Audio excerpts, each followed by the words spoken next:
So see here, last lecture में हमने motion in plane के अंदर ये देखा था कि कौन सा मोशन यूनिफॉर्म हुआ करता है, कब मोशन नॉन यूनिफॉर्म होता है और कब यूनिफॉर्मली एक्सेलरेटेड होता है और कौन से सिचुएशन में बॉडी रेस्ट पे होता है। ठीक है, तो वो एक बार अगर 2 मिनट में समराइज करेंगे फिर से एक बार, तो हम देख सकते हैं आराम से। ये जो है ये अलग अलग हमने सिचुएशंस देखे थे और उसका ग्राफिकल मीनिंग भी देखा था। ठीक है ना, तो जो देखो अगर बॉडी रेस्ट में है तो क्या होता है, the graph between displacement and time remains horizontal, okay, and all other graphs like velocity time graph and acceleration time graph remains coincident with the x-axis, no doubt. But when the body is in uniform motion, तो अगर body जो है वो uniform motion में अगर move कर रहा है तो मतलब अगर वो उसका डिस्प्लेसमेंट जो है वो टाइम के साथ प्रोपोर्शन में होता है हमेशा। तो याद रखो ठीक से, the displacement equation of displacement contains first power of time, ये हमको अच्छी तरह से समझना है। एंड उससे भी आगे जाके वेलोसिटी जो है, the velocity remains constant, that means velocity equation for velocity doesn't contain the एक टर्म ऑफ टाइम, तो टाइम का टर्म ही उसके अंदर नहीं होता है और उसका जो ग्राफ है वो हमेशा हॉरिजॉन्टल बनता है और उसमें एक्सेलरेशन जो है वो जीरो बनता है, acceleration is going to be zero and hence acceleration time graph remains the horizontal coincident with x axis, no doubt. When the body is uniformly accelerated, मतलब यहाँ पे जब वो बॉडी जो है वो उसका एक्सेलरेशन कांस्टेंट होता है, यूनिफॉर्मली एक्सेलरेटेड का मतलब ये होता है एक्सेलरेशन कांस्टेंट, याद रखो ठीक से। And in that case the displacement is proportional to time square and hence the graph between the displacement and time remains curved one, like this bend one, and then the velocity is proportional to the time। देखो यहाँ पे displacement is proportional to time square but velocity is proportional to time only, single power of time, and acceleration remains constant, and that's why the velocity time graph is just like a straight line passing through origin and increasing or decreasing depending upon the velocity is positive or negative, and sorry, acceleration is positive or negative, and acceleration time graph remains constant throughout. Remember, in this case, the acceleration time graph will be constant, and expression for acceleration will not include any term of time. तो time t वाला term उसके अंदर होगा ही नहीं, pure ही constant होगा वो बिल्कुल। और फिर नॉन यूनिफॉर्मली एक्सेलरेटेड मोशन ऐसा हम कब बोलते हैं, जब acceleration itself contains the equation of time, मतलब acceleration contains the term of time. तो एक्सेलरेशन के फॉर्मूला के अंदर टाइम का एक तो भी टर्म होगा, तो इससे हमको पता चल जाएगा कि acceleration is not constant and acceleration depends on the time anyhow, maybe time or maybe time square or maybe time cube or maybe time raised to 4, and accordingly the velocity will depend either times on time square or time cube or time raised to 4 or time raised to 5, that is one more power of asset of the acceleration, and displacement also will depend on time accordingly, so which can be judged। okay, तो अभी देखो यहाँ पे next step में हम अभी देखेंगे आज के लेक्चर में कि आपको मैं और कुछ एग्जांपल्स देने वाला हूं जिसमें आपको ये पहचानना है कि whether the body is moving with constant velocity और it's moving with constant acceleration और वेरिएबल एक्सेलरेशन। दैट मींस देखो कांस्टेंट वेलोसिटी का मतलब यूनिफॉर्म मोशन हो गया, कांस्टेंट एक्सेलरेशन का मतलब यूनिफॉर्मली एक्सेलरेटेड मोशन हो गया, और वेरिएबल एक्सेलरेशन का मतलब हो गया इट्स नॉन यूनिफॉर्मली एक्सेलरेटेड। ठीक है, इनको हमने 4 ऑप्शंस भी बताए थे, ये ए, सपोज इसको हमने बोल दिया था बी, इसको बोला था सी और इसको बोल दिया था डी, करेक्ट है। अभी और कुछ क्वेश्चंस हमको करने हैं जिनके अंदर हमको यही पहचानना होगा कि whether the body is moving with uniform velocity or uniform acceleration or non-uniform acceleration। Let us see, I'll give the example। so सबसे पहला एग्जांपल देखो ठीक से, the position vector of the particle is given by, देखो ठीक से, t square plus 1 into I bar plus t square minus 1 into j bar। Tell me about this particle whether it is uniform, मतलब A B C D ये 4 options में से कौन सा option इसके लिए सुटेबल है, बताओ फटाफट। whether it is at rest or it is moving with uniform velocity or uniform acceleration or non uniform acceleration, क्या समझते हो? तो देखो इसके डिस्प्लेसमेंट का इक्वेशन के अंदर मतलब पोजीशन वेक्टर के इक्वेशन के अंदर टाइम स्क्वायर ये टर्म आ रहा है, टाइम स्क्वायर का टर्म आ रहा है बराबर। तो इसलिए इसको अगर हम डिफरेंशिएट करेंगे ना तो हमको वेलोसिटी मिलेगा। देखो d r bar by d t, ये डिफरेंशिएट करो फटाफट। तो टी स्क्वायर का डेरिवेटिव क्या बनेगा, 2t इंटू आई बार प्लस, अब यहाँ पे टी स्क्वायर का फिर से डेरिवेटिव क्या बनेगा, 2t ओनली इंटू जे बार। ओके, तो देखो वेलोसिटी के इक्वेशन के अंदर टाइम फिर भी आ रहा है, देखो ठीक से। तो ये जो इक्वेशन है वो वेलोसिटी का इक्वेशन हमको मिल गया।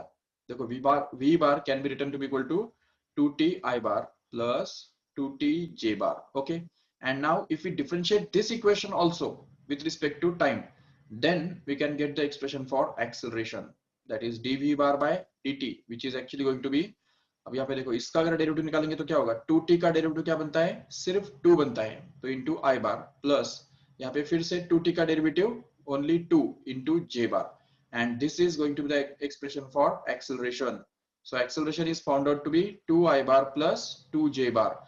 And now we can just see this equation carefully. Since this equation doesn't contain the term of time, ये इक्वेशन के अंदर किधर भी तुमको टाइम दिख रहा है क्या, बिल्कुल नहीं। जिसका मतलब ये होता है कि acceleration is going to be a constant. Okay, and since acceleration is constant in magnitude as well as direction, what we can say is the velocity of the body is going to be proportional to time. And that's why since acceleration is constant, we can just conclude that the body is moving with constant acceleration. देखो ठीक से, body जो है it's moving with constant acceleration, and that's why the motion of the body is going to be uniformly accelerated. Remember, तो ये हो गया उसका motion, uniformly accelerated, no doubt. चलो ठीक है, अभी एक और एग्जांपल ले लो जो कि वेक्टर फॉर्म में ही रहेगा। देखो ठीक से, r bar is expressed as, suppose 5t minus 2 into I bar plus 3 minus 4t into J bar. Okay, ये R bar का एक्सप्रेशन दिया हुआ है तुमको, ठीक है। Just check whether this equation represents the body moving with uniform velocity or uniform acceleration or non-uniform acceleration. If we just differentiate this equation, then we get dr bar by dt, which is going to be actually equal to 5 into I bar plus, अच्छा plus नहीं minus आएगा यहाँ पे क्योंकि 3 का derivative 0 और minus 4t का derivative -4 only into j bar. Now see here, this is the expression for velocity, and since velocity equation for velocity doesn't include any term of time, what does it mean?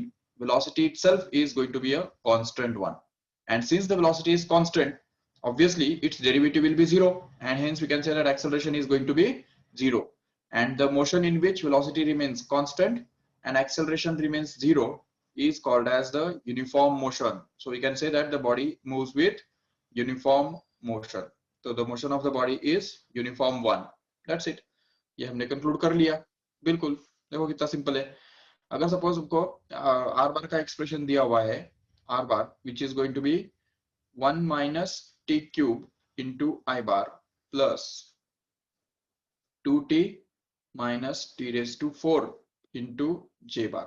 अभी क्या करेंगे बताओ, क्या बोल सकते हो यहाँ पे, what is the type of motion of the body? We'll see dr bar by dt, निकालो फटाफट डेरिवेटिव इसका। तो इससे हमको वेलोसिटी मिलेगा, कितना मिलेगा वो, 1 का डेरिवेटिव 0, तो 0 माइनस टी क्यूब का डेरिवेटिव 3t स्क्वायर, करेक्ट है। सो ये 3t स्क्वायर इंटू आई बार प्लस, अब यहाँ पे 2t का डेरिवेटिव आएगा 2 माइनस t रेज टू 4 का डेरिवेटिव बनेगा 4t cube into J bar as it is, so that we can get the expression for velocity to be minus 3t square into I bar plus 2 minus 4t cube into j bar, so that इसके अंदर equation के अंदर time है, ठीक है। तो अभी कुछ कंक्लूजन नहीं निकाल सकते हैं। चलो let us differentiate it once again so that we get this dv bar by dt which is actually going to be, अभी minus 3t square का डेरिवेटिव क्या आएगा, -6t आएगा into j i bar i series plus, अब यहाँ पे क्या आएगा 0 माइनस, अभी 4t cube, 4 is a constant out, and t cube का डेरिवेटिव आएगा 3t square, right. So you can write it as 12t square into j bar as it is, so that we can get the expression for acceleration, which is actually going to be minus 6t into I bar minus 12t square into j bar. And as we can see that this acceleration expression for acceleration includes the term in time. तो इस expression के अंदर time है, इसका मतलब जैसे ही time दौड़ेगा, time जैसे change होगा तो एक्सेलरेशन भी तो चेंज होगा, बिल्कुल। तो इसका मतलब acceleration is variable, acceleration is not a constant one, and since acceleration is variable, we can say that this motion is non-uniformly accelerated one. Correct है? Non-uniformly accelerated motion, no doubt. And if suppose the motion is of this type, r bar is going to be suppose t I bar plus t j bar. अभी बताओ क्या होगा? ठीक है, देखो ठीक से, r bar is equal to t i bar plus t j bar, तो मतलब इसका वेलोसिटी का एक्सप्रेशन क्या बनेगा बताओ? Just differentiate it once again so that we get this I bar plus j bar simply, which is a constant one. And since velocity is constant, acceleration will be zero, and hence we can say that this motion is a velocity is constant, मतलब uniform motion हो गया कि नहीं वो? So it is going to be a uniform motion. Okay, so it is that simple. So we can see simply. Okay और इससे भी आगे जाके अगर समझो जो डिस्प्लेसमेंट है आर बार जो है, आर बार अगर ऐसा दिया है 5 i bar plus 2 j bar, तो क्या उसका मतलब हुआ the body is at rest. समझा कैसे? क्योंकि 5 i bar plus 2 j bar is itself is a constant, right? And since r bar is constant, if we find its derivative then we'll get zero answer. That means the velocity is going to be zero, no problem, and acceleration is obviously going to be zero, and that's why we can say that the body is at rest. Okay तो ये चलो, ये तो हमने आई बार और जे बार के form में अगर एक्सप्रेशन दिया है आर बार का, तो उससे हम पहचान सकते हैं कि बॉडी रेस्ट में है या मोशन में है। बट अभी हम थोड़ा प्रैक्टिस करेंगे ग्राफ्स के ऊपर से पहचानने का। ठीक है, अभी मैं तुमको ग्राफ्स दूंगा और वो ग्राफ से तुमको पहचान के दिखाना है कि whether the body is moving with uniform acceleration और यूनिफॉर्म वेलोसिटी और uniform non uniform acceleration. Okay देखो ठीक से, सबसे पहली बात कि अगर graph between velocity and time is a constant one, what type of motion it is? दूसरा हम देखेंगे suppose graph between velocity and time is going to be a straight line like this. तीसरा ग्राफ हम देखेंगे graph between velocity and time once again is going to be a straight line like this. What can we conclude from these three? अब देखो velocity जब constant है तो ये कौन से टाइप का मोशन है? देखो हमने अभी भी देखा था कि जब भी वेलोसिटी कांस्टेंट हुआ करता है, याद होगा आपको, ये देखो, sorry,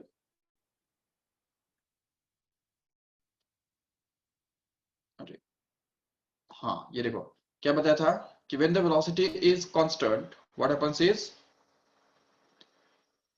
body is moving with the, देखो वेलोसिटी जब कांस्टेंट होता है, ये वाला कैसे कि नहीं वो, when the velocity is constant the body moves with uniform motion. ये लर्न करो तुम सब ठीक से, पहले ये पूरा ध्यान में रखो, ये सारे अगर ग्राफ तुमको ध्यान में रहेंगे ना तभी तुमको वो क्वेश्चंस आएंगे। देखो ठीक से, the displacement is what happens in uniform motion, displacement is proportional to time, so displacement time graph remains a straight line increasing one, correct है, or decreasing one also maybe, but it should not be the constant one. अगर displacement और time के बीच में graph जो है वो अगर ऐसा horizontal बन गया तो इसका मतलब क्या हुआ कि it is going to be a body at rest. Okay, so it will be a body at rest. Okay, but if suppose displacement time graph is increasing or decreasing straight line like this, then we can say that the displacement is proportional to time and hence it is a uniform motion.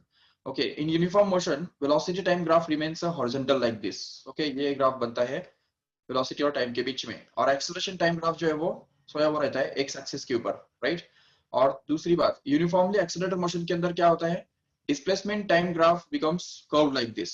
Okay, and velocity time graph remains increasing straight line in this way or maybe decreasing also, but it should be, it should not constant like this. अगर वो constant है तो वो तो ये type का motion हो गया कि नहीं, यूनिफॉर्म मोशन हो गया।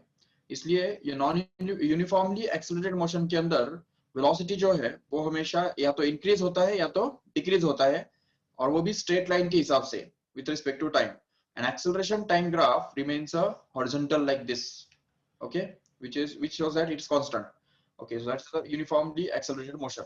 और नॉन यूनिफॉर्मली एक्सेलरेटेड मोशन के अंदर क्या होता है, तो हमने ये देखा कि नॉन यूनिफॉर्मली एक्सेलरेटेड मोशन के अंदर एक्सेलरेशन और टाइम के बीच में जो ग्राफ है वो कांस्टेंट नहीं रहता है ऐसे, तो वो या तो इंक्रीजिंग हो सकता है या तो डिक्रीजिंग भी हो सकता है, no problem, but it's not a constant one.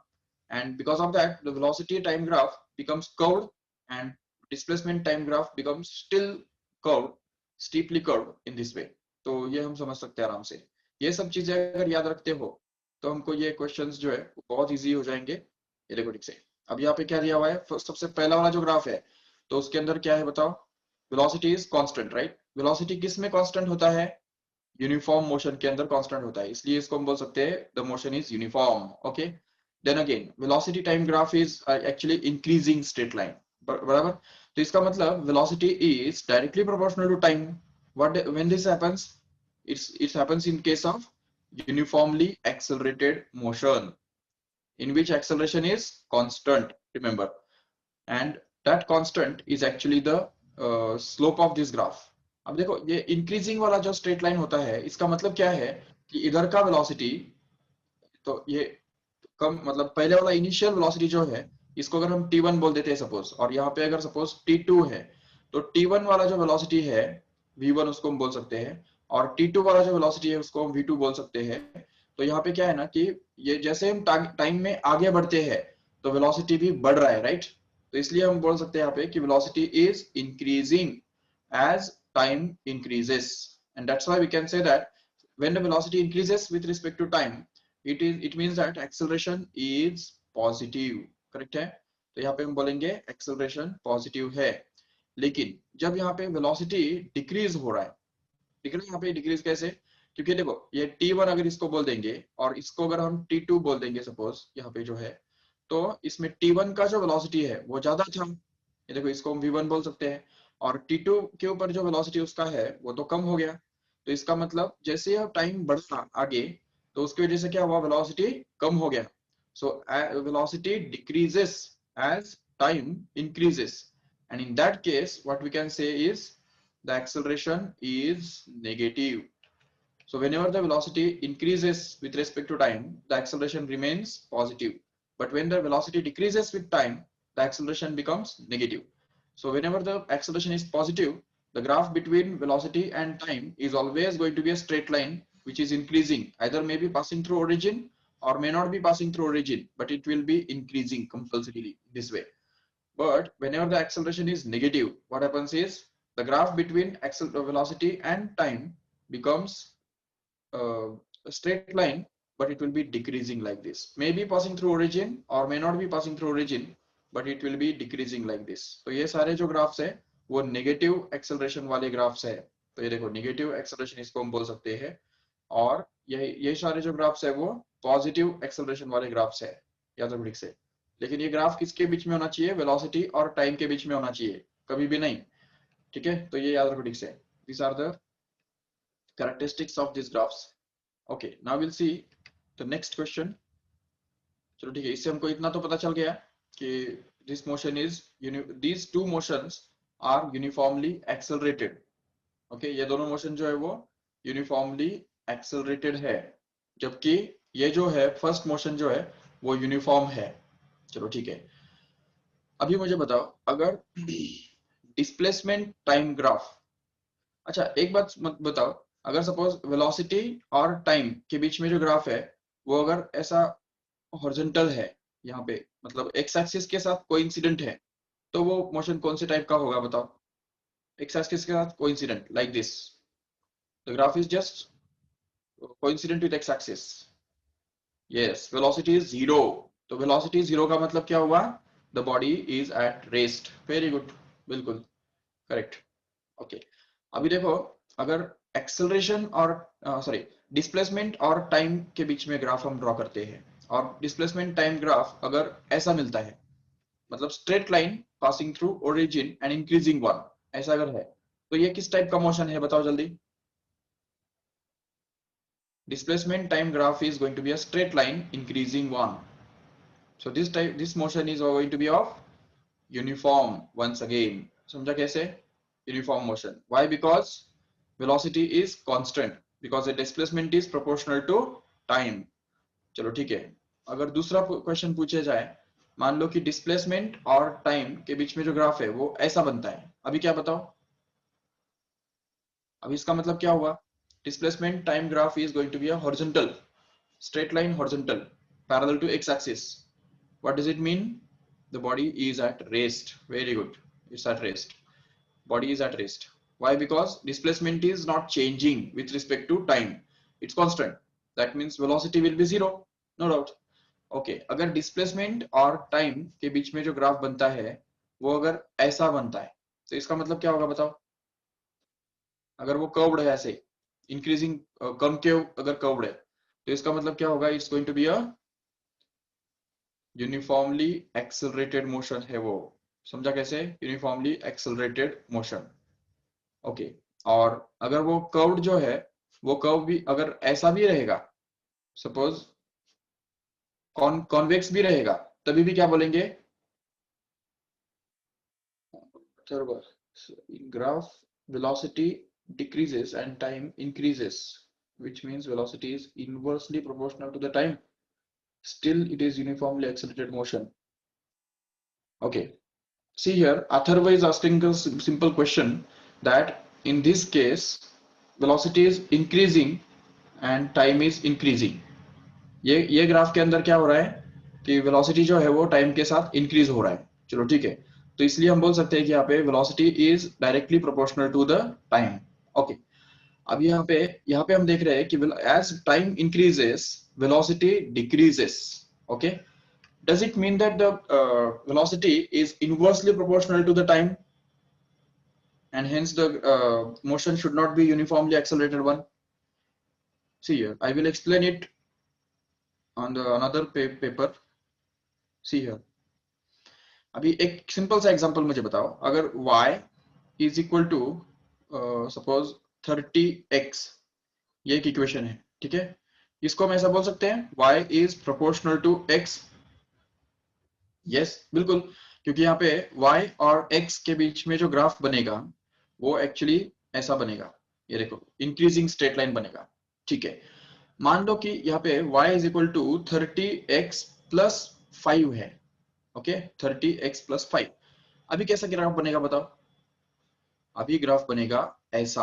तुमने स्ट्रेट लाइन में ऑलरेडी पढ़ा है, ये भी तुम्हारा स्ट्रेट लाइन हुआ है, तो उसके अंदर तुमने पढ़ा होगा कि whenever the equation of line is like y is equal to mx plus c, so this equation is represents a line, but that line is not passing through origin, but it is cutting the y-axis at this point c here।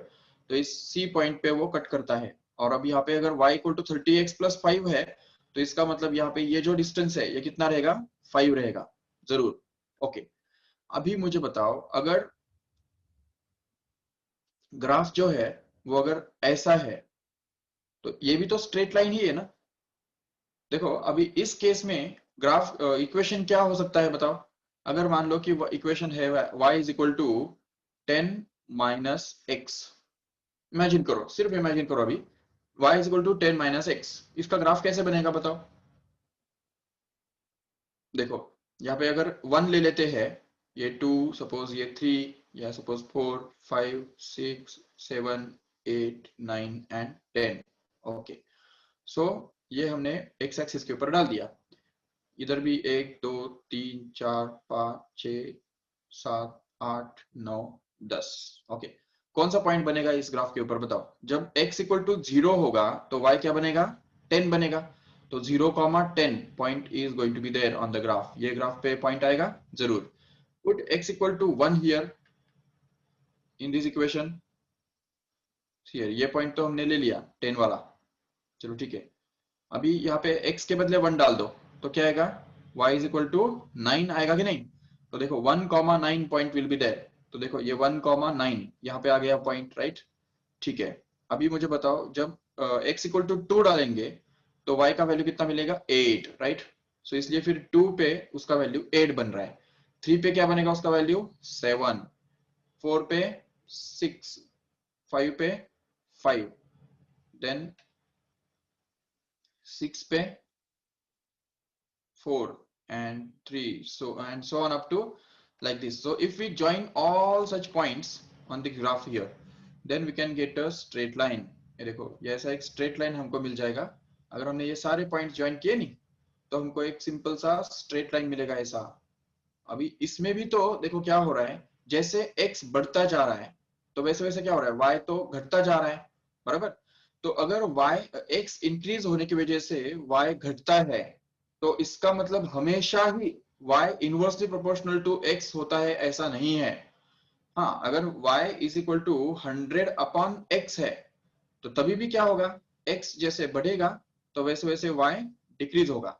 लेकिन अगर x increase हो रहा है और उसकी वजह से y decrease हो रहा है, तो इसका मतलब जरूरी नहीं है ना कि हमेशा y is equal to y inversely proportional to x ही होना चाहिए।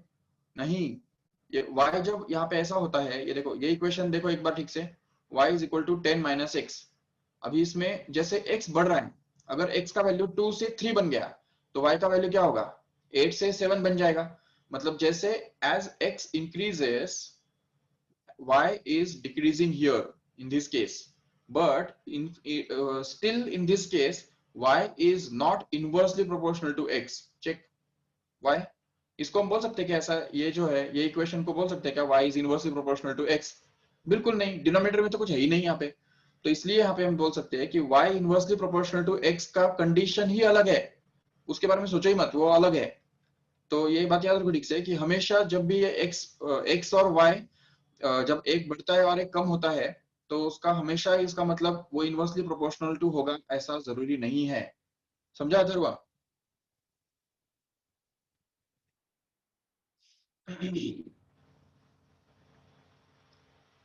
ओके, तो इसलिए उसका मतलब अगर y x इंक्रीज होने के साथ साथ अगर y घटता है, तो इसका मतलब y इक्वल टू 10 - x भी तो हो सकता है, और ये तो सीधा लाइन का इक्वेशन बनता है। जब y इक्वल टू 10 - x है, तो इसका मतलब वो इक्वेशन लाइन का इक्वेशन बनता है, और फिर भी उस केस में हम बोलेंगे it is going to be a uniformly accelerated motion, no doubt. Yes. Okay, तो अब यहाँ पे ये भी यूनिफॉर्मली एक्सेलरेटेड मोशन है, और ये भी यूनिफॉर्मली एक्सेलरेटेड मोशन ही है, क्योंकि वो स्ट्रेट लाइन है। स्ट्रेट लाइन मतलब उसके अंदर टाइम का पावर कितना रहेगा, 1। Okay, degree of that equation will be 1। Okay, चलो ठीक है। अब यहाँ पे ये यूनिफॉर्मली एक्सेलरेटेड है, और ये मोशन भी यूनिफॉर्मली एक्सेलरेटेड है, बिल्कुल राइट है। दोनों मोशन यूनिफॉर्मली एक्सेलरेटेड है, क्योंकि ये दोनों कर्व्ड है। दोनों केस में s और t जो है कि बीच में जो ग्राफ है, वो इस तरह से बेंड होने वाला ग्राफ है, कर्व्ड ग्राफ है। ठीक है, अभी मुझे बताओ, एक्सेलरेशन और टाइम के बीच में जो ग्राफ है, वो अगर ऐसा है कांस्टेंट वन, तो कौन सा टाइप का मोशन होगा बताओ? If acceleration time graph remains constant, horizontal like this, then the motion will be of uniformly accelerated. Okay, because acceleration itself is constant, right? And if suppose the acceleration and time graph is coincident with x-axis like this, तो अगर वो x axis के साथ सोया हुआ रहेगा, तो उस case में एक्सेलरेशन, उस केस में मोशन कौन सा रहेगा, यूनिफॉर्म मोशन रहेगा, करेक्ट है। तो here in this case the motion will be a uniform one. Okay, तो ये सारी चीजें हैं, ग्राफ से भी हम वो मोशन पहचान सकते हैं आराम से, बिल्कुल। चलो ठीक है।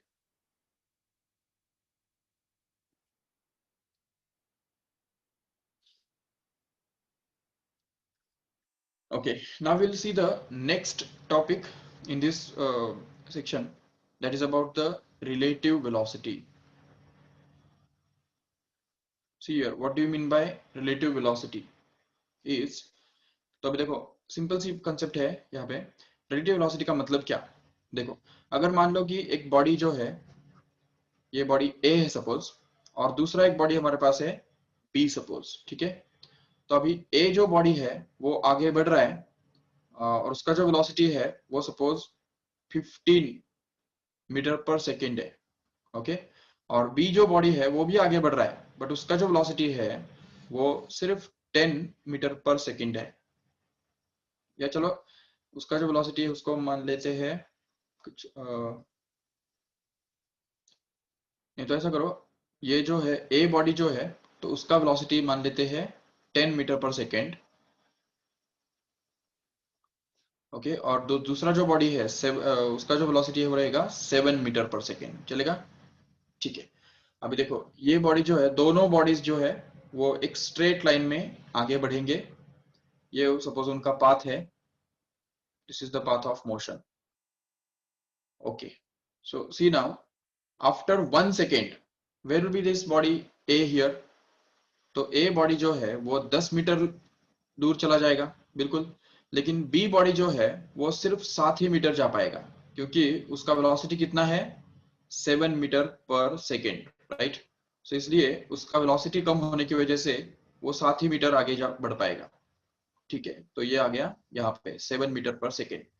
ठीक है, अभी देखो ये बॉडी और ए बॉडी और बी बॉडी, इन दोनों के बीच में डिस्टेंस कितना है? अभी 1 सेकेंड के बाद देख सकते हो 3 मीटर है, बराबर 3 मीटर। चलो ठीक है, उनके दोनों के बीच में डिस्टेंस 3 मीटर हो गया आफ्टर 1 सेकेंड, ओके। चलो ठीक है, अभी after 2 seconds find out the distance between this two, just check. After 2 seconds this body A will be at 20 meter, right? Because its speed is 10 meter per second, okay, but body B will be at 14 meter here, तो यहाँ पे 14 metre पे वो रहेगा। तो अभी इन दोनों के बीच में डिस्टेंस कितना है बताओ? ये देखो 20 और 14, how much is the distance between these two? After 2 seconds it is going to be 6 meter, correct है? Okay, now what happens at the after 3 seconds, let us check. तो 3 सेकंड के बाद ए बॉडी जाएगा 30 metre पे और B body जाएगा 21 metre पे, correct है? 21 मीटर पे। चलो ठीक है, तो 21 और 30 इन दोनों के बीच में अभी कितना डिस्टेंस है? 9 मीटर का, और वो भी कब? 3 सेकंड के बाद, राइट? चलो ठीक है, अभी 4 सेकंड के बाद देखो ठीक से, ये बॉडी जाएगा 40 मीटर पे और बी बॉडी जाएगा यहाँ पे 28 मीटर पे। तो उनके दोनों के बीच में डिस्टेंस कितना है अभी नोट करो। So it will be 12 meters after 4 seconds, okay? Can you expect or can you guess what will be the distance between these two bodies after 5 seconds? Just put it in chat box fast. Very good, 15 meter, correct है। after 6 seconds we can just verify here, यहाँ पे हम verify भी कर सकते हैं। देखो यहाँ पे 5 सेकंड के बाद ये 50 मीटर जाएगा और 7 मीटर पर सेकंड स्पीड से ये 5 मीटर के बाद कितना? 35 मीटर जाएगा, राइट? तो 35 और 50 इन दोनों के बीच में देखो डिस्टेंस कितना है? 15 ही तो है। 6 सेकंड के बाद क्या होगा? देखो ये बॉडी जाएगा 60 पे और ये बॉडी आएगा 42 पे। तो 42 और 60 again how much is the distance? 18। Check. तो ऐसा ही हम आगे कंटिन्यू कर सकते हैं और बोल सकते हैं कि ये देखो 7 सेकंड के बाद 21 मीटर डिस्टेंस पे रहेंगे वो, 8 सेकंड्स के बाद 24 मीटर डिस्टेंस पे रहेंगे वो। तो इसका मतलब उनके बीच में जो डिस्टेंस है वो हर सेकंड कितना बढ़ रहा है? 3 मीटर से बढ़ रहा है। चेक करो, देखो 3 का टेबल ही हो गया कि नहीं ये? तो इसलिए हम देख सकते हैं यहाँ पे कि अगर हम ये बी बॉडी के अंदर बैठे हैं, मान लो कि if you are sitting in this body B here, तो हमारा जो फ्रेम रेफरेंस है वही बॉडी बी हो जाएगा कि नहीं? तो बी बॉडी के रेफरेंस फ्रेम में अगर हम देखेंगे तो 1 सेकेंड में बॉडी ए जो है वो हमारे से 3 मीटर आगे चला गया, 2 सेकेंड के बाद 6 मीटर आगे चला गया, 3 सेकेंड के बाद ये 9 मीटर आगे चला गया, 4 सेकेंड के बाद वो बॉडी हमारे से कितना 12 मीटर आगे चला गया। तो ऐसा करते करते हम देख सकते हैं आराम से कि हर सेकेंड बाय सेकेंड वो ए बॉडी जो है वो हमारे बी बॉडी के हिसाब से कितना डिस्टेंस से आगे बढ़ रहा है? 3 मीटर पर सेकेंड के हिसाब से आगे बढ़ रहा है। इसको बोलते हैं रिलेटिव वेलोसिटी। देखो ठीक से, what is the relative velocity of A with respect to B? देखो जब हम बोलते हैं कि A with respect to B का मतलब क्या होता है? with respect to B matlab means we are sitting in the body B, okay? We are observing the motion of A with respect to the body at B. That means body B is to be assumed as at rest, okay? body B को हमको ऐसा assume करना है जैसा कि वो rest में हो, ठीक है? तो अगर बॉडी B रेस्ट में है तो A का वेलोसिटी कितना हमको मिलेगा? 3 मीटर पर सेकेंड। इस 3 मीटर पर सेकेंड को हमने क्या बोला? Relative velocity of A with respect to B, okay? चलो ठीक है। सो अगर हम यहाँ पे देखेंगे तो relative velocity of A with respect to B कैसे हमने निकाला, फॉर्मूला क्या है उसके लिए बताओ, how we have found out this the velocity, relative velocity of A with respect to B. तो उसके लिए हमको क्या करना पड़ा, ए का जो वेलोसिटी था 10 मीटर पर सेकेंड, उसमें से ये बी का जो वेलोसिटी है 7 मीटर पर सेकेंड, उसको माइनस करना पड़ा कि नहीं हमको। तो इसलिए यहाँ पे हमारा फॉर्मूला बन जाएगा v A minus v B. समझा ठीक से। तो this is the formula for the relative velocity, remember. So relative velocity जब हम निकालते हैं तो इसका मतलब हम हमेशा डिफरेंस निकाल रहे होते हैं। So you can call it as v relative. तो v relative is already equal to v A minus v B. लेकिन ये किसका रिलेटिव वेलोसिटी होगा, ए का, और with respect to what, B. अच्छा दूसरा एक एग्जांपल देता हूं, अभी तुमको आंसर करना है, देखो ठीक से। अगर suppose we have the two bodies P and Q. Body P is moving in a forward direction with the velocity of 50 kilometer per hour, okay? And body Q is moving in the forward direction with the velocity of 40 kilometer per hour, okay? So now tell me what should be the relative velocity of P with respect to Q.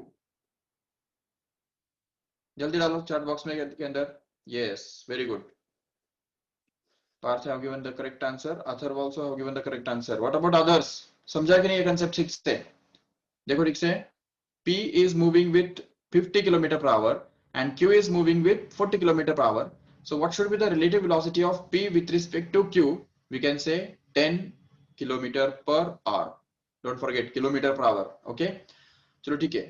अगर इसी basis पे और एक तुमको question पूछा गया कि अगर मान लो एक बॉडी जो है, ये m बॉडी जो है वो आगे बढ़ रहा है suppose 72 kilometre per our speed से, राइट? और n बॉडी जो है वो आगे बढ़ रहा है सपोज 60 किलोमीटर पर आवर इस स्पीड से। तो अभी बताओ, अभी क्वेश्चन सुनो, पहले पहले चैट बॉक्स में मत डालो, क्वेश्चन सुनो प्रॉपर।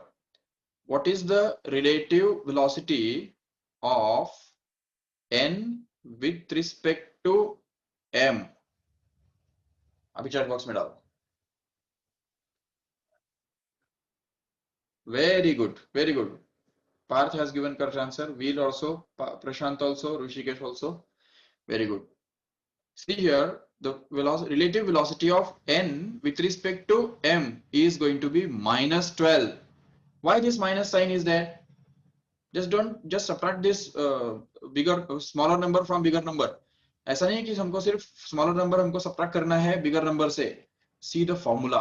देखो यहाँ पे हमने फॉर्मूला क्या देखा, अभी हमने देखा कि देखो ठीक से फॉर्मूला क्या है, relative velocity of A with respect to B. तो उसमें क्या आता है, कौन पहले आता है, ए पहले आता है, बी बाद में आता है। तो किसमें से किसको सब्ट्रैक्ट करना होता है हमको, समझा ठीक से। whenever we have to find out the relative velocity of a with respect to b, तो विथ रिस्पेक्ट टू जो होता है वो हमको सब्ट्रैक्ट करना होता है।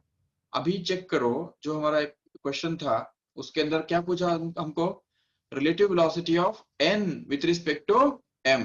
सो हमको क्या करना पड़ेगा, vn माइनस vm करना पड़ेगा कि नहीं, जरूर। और इसलिए vn जो कि यहाँ पे 60 है तो वो यहाँ पे हमको डालना पड़ेगा 60, और माइनस ये vm यहाँ पे डालना पड़ेगा जो कि 72 है। तो जब हम 60 में से 72 माइनस करेंगे तो ऑब्वियसली हमको क्या मिलेगा, माइनस 12 किलोमीटर पर आवर मिलेगा। What does this minus sign actually means, who can tell me, minus sign का मतलब क्या होता है exactly? Yes, see here the minus sign actually means, देखो ऐसे करो कि तुम जो है ये n वाला जो बॉडी है कि नहीं, उस बॉडी के अंदर, सॉरी हमको क्या करना है, we have to find out the relative velocity of n with respect to m ना। तो विथ रिस्पेक्ट टू मतलब क्या, उसके अंदर हमको बैठना होता है। तो m वाले बॉडी के अंदर बैठ जाओ, इस बॉडी के अंदर बैठ जाओ। ऐसा इमेजिन करो कि तुम खुद इस m वाले बॉडी के अंदर बैठ गए हो, ठीक है। तो अभी जब हम m वाले बॉडी के अंदर बैठ जाएंगे तो क्या होगा, हम तो बहुत फास्ट आगे चले जाएंगे, लेकिन ये जो n वाला बॉडी है वो थोड़ा पीछे रह जाएगा। जब हम यहाँ पे पहुंचेंगे तो ये n वाला बॉडी यहाँ पे पहुंचेगा। जब हम यहाँ पे पहुंचेंगे तो ये बॉडी यहाँ पे पहुंचेगा। तो इसका मतलब हमारे फ्रेम ऑफ रेफरेंस के अंदर ये जो बॉडी है वो पीछे की तरफ जा रहा है कि नहीं? बिल्कुल सेम वैसे ही जैसे हम अगर सपोज किसी ट्रेन के अंदर बैठे होते हैं तो सारे ट्रीज, पहाड़ या बाकी सब जो प्लेटफॉर्म्स वगैरह है तो वो हमको पीछे जाते हुए दिखते हैं। एक्चुअली वो पीछे जा रहे हैं क्या? बिल्कुल नहीं, वो हमारे रेफरेंस फ्रेम में पीछे जा रहे हैं। तो इसलिए हम देखते हैं कि उनका जो पीछे जाने का जो वेलोसिटी है वो नेगेटिव कहलाता है। Okay, what does this negative sign tells us? That the bodies are moving in the backward direction, in the negative direction of x-axis. अगर हमने positive direction of x-axis हमारे velocity को अगर पकड़ लिया तो all the second body, n body is moving in the negative direction of x-axis and that's why this negative sign appears here. तो यहाँ पे जो negative sign आया उसका मतलब यही है। अच्छा, अभी और एक question तुमको पूछता हूँ, ठीक है? देखो ठीक से। Suppose we have two bodies once again, and suppose the first body is moving with the 20 meter per second velocity, and the second body is moving in the same direction with the 1 kilometer per 1 meter per second velocity. Okay, what would be the relative velocity of, ये इसको हम बोल देंगे चाहिए तो c और इसको बोल देंगे d. ओके, तो relative velocity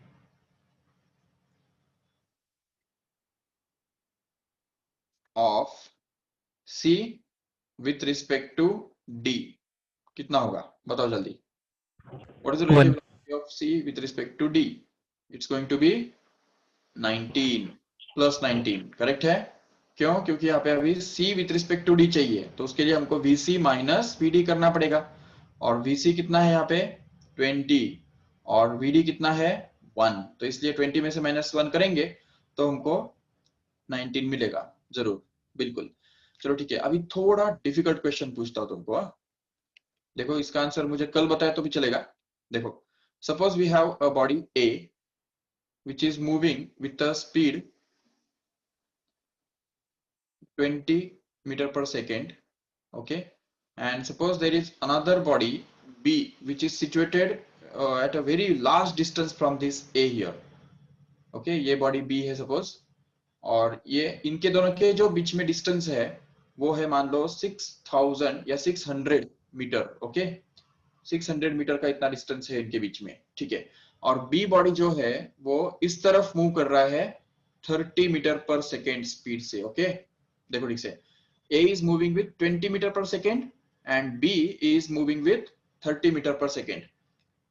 now the question here is that what is the relative velocity of B with respect to A. Okay, समझा क्वेश्चन क्या है? We want to find out the relative velocity of B. नहीं तो ऐसा करो, चलो relative velocity of A with respect to B निकालो। Okay, relative velocity of A with respect to B. How much it is? Just try to find it out. Anybody?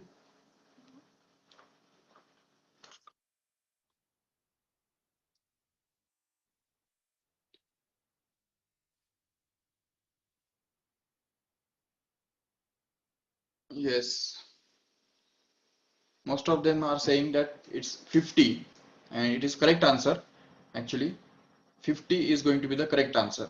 Very good, all of you. So basically 50 will be correct answer because see here, can you anybody explain why it is so? Why is it 50? Because see, when after 1 second we'll see this body will move 20 meter in the right direction, right? And this body at the same time in the same 1 second will move 30 meter in the left direction. So the distance between these two bodies will just reduce by 50 actually. अभी इन दोनों के बीच में distance कितना होगा पता है? वो 550 रहेगा। 550 क्यों? क्योंकि इधर से 30 कम हो गया और इधर से 20 कम हो गया, तो टोटल जो पहले डिस्टेंस इनके बीच में 600 था तो वो 550 बच गया, क्योंकि इधर से 20 कम हो गया, इधर से 30 कम हो गया, मतलब टोटल 50 कम हो गया कि नहीं? बिल्कुल। Okay, see what happens after 1 second. One more second, एक और सेकेंड के बाद क्या होगा, ये बॉडी जो है वो 40 पे आ जाएगा, और इधर से क्या होगा, ये बॉडी 60 मीटर डिस्टेंस ट्रैवल करके आपके सामने आएगा। तो अभी 40 इधर से और 60 इधर से, तो टोटल डिस्टेंस कितना कम हो गया, 100 से कम हो गया। मतलब अभी कितना डिस्टेंस उनके बीच में बचा हुआ है, तो 500 मीटर डिस्टेंस उनके बीच में बचा हुआ है। तो इसका मतलब हर सेकेंड बाय सेकेंड इनके बीच में जो डिस्टेंस है वो कितना कम होता जा रहा है। देखो, एक सेकेंड के अंदर 50 मीटर से कम हो गया, दूसरे सेकंड के अंदर और 50 मीटर से कम हो गया, मतलब 100 मीटर से कम हो गया टोटल। तो इस तरह से हम देख सकते हैं कि जो डिस्टेंस इनके बीच में है वो 50 मीटर से कम होता जा रहा है हर सेकेंड बाय सेकेंड। तो इसीलिए यहाँ पे देख सकते हैं कि each second the distance is reducing by 50, and that's why the relative velocity is going to be 50. But how can we obtain that? वो हमको मिलेगा कैसे? तो उसके लिए हमको क्या करना पड़ेगा, देखो, if we want to find out the relative velocity of VA with respect to VB, then we will have to consider VA minus VB. But actually see here, VA is going to be 20, no doubt. But what is this VB here? तो VB जो है वो opposite direction में होने की वजह से उसको हमको -30 बोलना पड़ेगा, -30. And when we do these calculations, then we get this 20 minus of minus plus 30, which make it 50 as a expected answer. समझा क्या ठीक से? तो relative velocity जो है तो वो हमको 50 मिला, क्यों? क्योंकि A and B are already traveling in the opposite direction, and whenever these two bodies are traveling in opposite direction, we have to consider the velocity of one of them as positive and the other one as negative. And when we subtract the two things, out of which one is positive and one is negative, obviously the answer is going to be a sum of these two. So that's why we have this added up these two, 20 and 30, and got this 50 here. Okay, तो यहाँ पे ये बात याद रखो ठीक से कि this is the concept of relative velocity. We will just elaborate this concept in more detail in tomorrow's lecture. Okay, तो कल के लेक्चर में हम ये कंसेप्ट और ज्यादा डीप में देखेंगे। चलो ठीक है, सो तब तक के लिए ये टॉपिक्स रिवाइज करके रखो ठीक से, so that we can continue tomorrow. Okay, we'll just end this lecture now. हाँ, आज के लेक्चर थोड़ा शफल हुआ एक्चुअली। आज अभी ज्ञानेश्वर सर का केमिस्ट्री का लेक्चर था, बट वो उनको हॉस्पिटल में थोड़ा ज्यादा पड़ा, इसलिए उनका लेक्चर के बदले मेरा लेक्चर मैंने लगाया। और अभी नेक्स्ट लेक्चर का मैथ्स का है, कपिल सर का। ठीक है, next lecture will be of mathematics 4 बजे। अभी 4-5 मिनट बाकी है, तो जल्द से एंड करके जल्द से ज्वाइन करो। Okay, bye bye.